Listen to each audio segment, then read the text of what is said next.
Aujourd'hui, on va parler de Paraspace, Silicon Valley Bank, Bitcoin, FedNow. Savez-vous ce qui est arrivé à ces plateformes ou projets?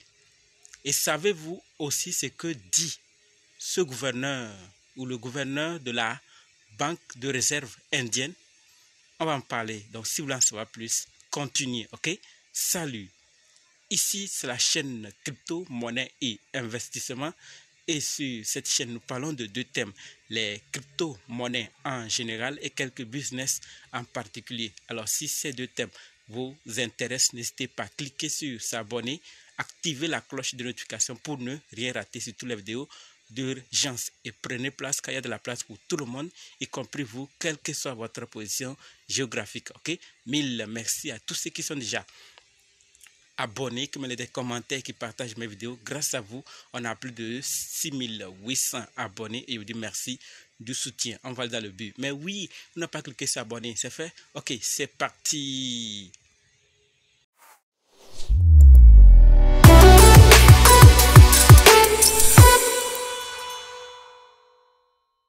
Alors, avant d'aller dans les détails, sachez que la formation pour analyser, acheter, vendre et sécuriser vos crypto-monnaies vous-même continue. Si c'est votre première fois d'entendre parler des crypto-monnaies, vous êtes dans le monde des crypto-monnaies il n'y a pas longtemps, vous voulez vous former et être indépendant, alors sachez que cette formation est faite pour vous. Elle vous permettra d'acquérir votre indépendance. Et également, si vous êtes dans le monde des crypto-monnaies il y a longtemps, mais vous dépendez jusqu'alors d'autres personnes. Vous avez besoin de l'avis d'autres personnes avant de faire quoi que ce soit. Sachez que cette formation est également faite pour vous. Quels que soient les cas, débutants ou anciens, si vous êtes intéressé, préparez juste un budget de 20 000 francs CFA ou 35 dollars ou 30 euros et dites « Je veux ta formation ». Ok? On va maintenant dans le but de la vidéo. Voilà, on va d'abord parler de Paraspace, ensuite on va parler de FedNow, ensuite on va aller au Bitcoin, Silicon Valley Bank et finir avec le message du gouverneur de la Banque centrale indienne. Donc, restez jusqu'à la fin pour qu'ensemble, on puisse découvrir ce qui se passe. Alors, qu'est-ce que nous voyons actuellement par rapport à Paraspace? Voici la nouvelle. Donc, je ne sais pas si vous êtes au courant du hacking qui a eu lieu par rapport à Paraspace, mais la nouvelle est que le hacker de Paraspace a échoué dans sa tentative en raison d'une mauvaise estimation, plutôt estimation du gaz. Il a mal estimé le gaz, il a raté la transaction. Mais il voit qu'il a perdu ses gaz, donc 0,11 ETH qu'il a perdu. Et vous savez ce qu'il réclame? Il demande le retour de ses frais de gaz. À qui? À la société d'audit Block Sectom. Dans un message on-chain en disant ceci: je n'ai pas pu le faire fonctionner à cause d'une stupide erreur d'estimation de gaz. Comme j'ai perdu beaucoup d'argent en essayant de le faire fonctionner, ce serait cool d'en récupérer au moins quelques-unes. Bonne chance. Vous voyez ce qu'il dit? Donc, le hacker écrit ce message pour quand même au moins, s'il n'a pas pu voler ce qu'il voulait, au moins ses gaz, qu'on lui ramène ça. Vous voyez? Donc, c'est la première nouvelle concernant Paraswap. Et ça, c'est parfois ce qui se passe. Et certaines plateformes sont sauvées. Mais ça fait aussi que ces plateformes pourront maintenant redoubler de vigilance. Heureusement, Paraspace n'est pas tombé dedans. Sinon, il devait peut-être à l'heure là beaucoup s'inquiéter sur des fonds, comment ils devaient faire, par où ils vont passer, qu'est-ce qui va se faire. Encore une plateforme qui sera encore endommagée par le hacking. Et ça nous touche aussi, je l'ai déjà dit.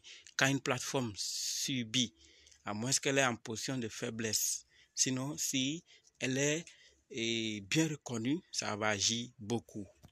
Vous avez vu des banques qui se sont effondrées ces derniers temps et ça agit même dans le secteur décentralisé, dans le secteur des crypto-monnaies.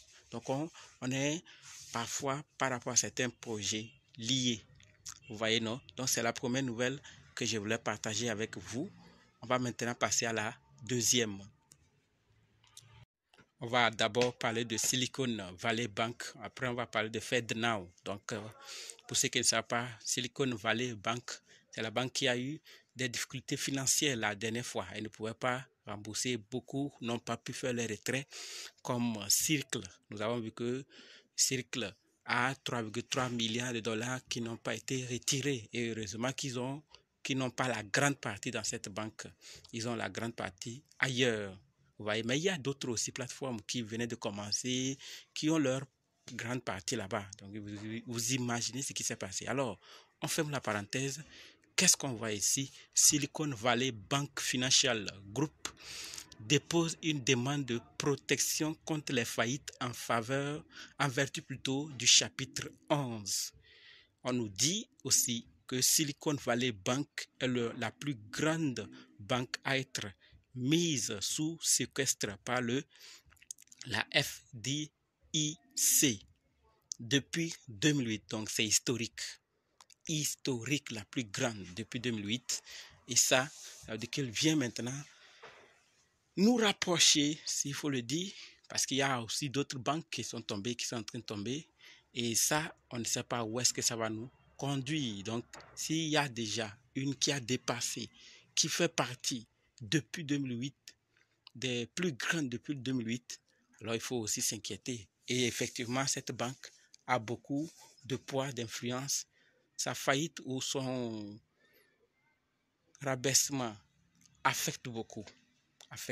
Là, notre chance dans les crypto-monnaies, c'est que Circle n'avait pas une grande partie et d'autres projets qui sont dans la crypto n'avaient pas leur grande partie là-bas.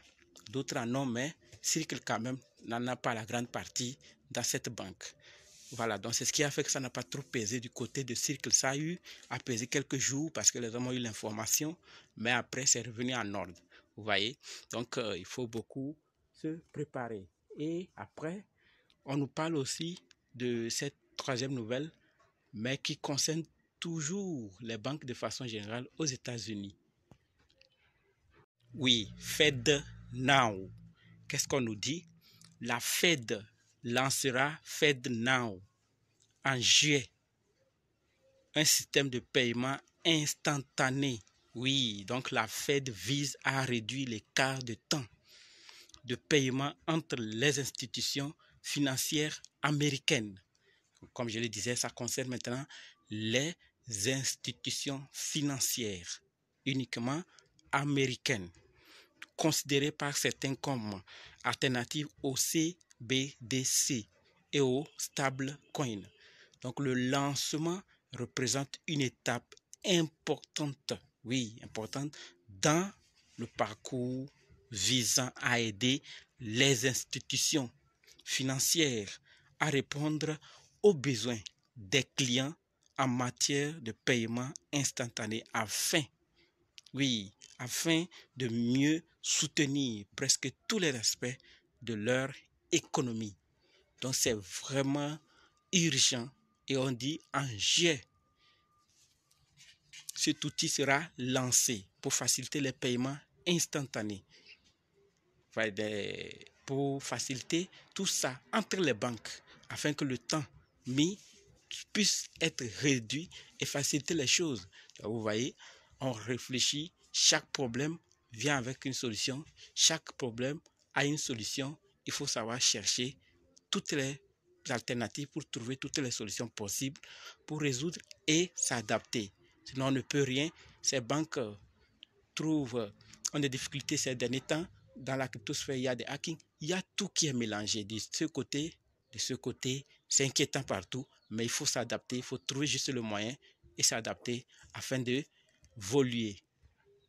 Donc, on passe maintenant à la quatrième nouvelle qui concerne le Bitcoin. On nous dit 1 million d'adresses Bitcoin avec un solde non nul ajouté en moins d'un mois. Vous voyez, le nombre de portefeuilles avec un solde non nul était de 43,8 millions le 23 février, mais le 15 déjà, ce nombre a atteint 44,778 millions. Un nouveau record. Donc en un mois seulement, on a eu 1 million qui se sont ajoutés. Adresse non nulle. On n'a pas dit adresse toutes les adresses, c'est non nul. On n'a pas dit nul et non nul. Nul, non nul uniquement. Donc ça veut dire que ceux qui ont quand même quelque chose, même si c'est $1 du Bitcoin ou 1 centime du Bitcoin, 1 millième, du moins, ils ont quand même 0,00 quelque chose. Ils sont holders ou adresse non nulle. Donc on a eu 1 million en un mois. Il y a de quoi se poser, qu'est-ce que les hommes ont vu. Et puis d'ailleurs, nous voyons à quel niveau est le Bitcoin actuellement.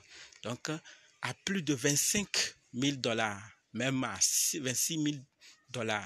Donc, vous voyez qu'il y a quelque chose que d'autres savent et il y a quelque chose qui se prépare. Est-ce que c'est le début?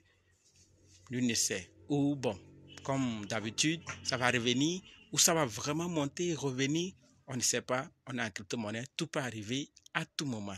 Donc voilà ce que j'avais partagé avec vous par rapport au Bitcoin. La dernière maintenant concerne le gouverneur de la banque de réserve indienne qui dit ceci. Oui, le gouverneur de la réserve Bank of India, Shaktikanta Das. Voici, comme je l'ai dit, ce qu'il dit. Les crypto-monnaies peuvent représenter un véritable danger pour les banques directement ou indirectement. Vrai ou faux? Que pensez-vous? Ça, c'est son avis.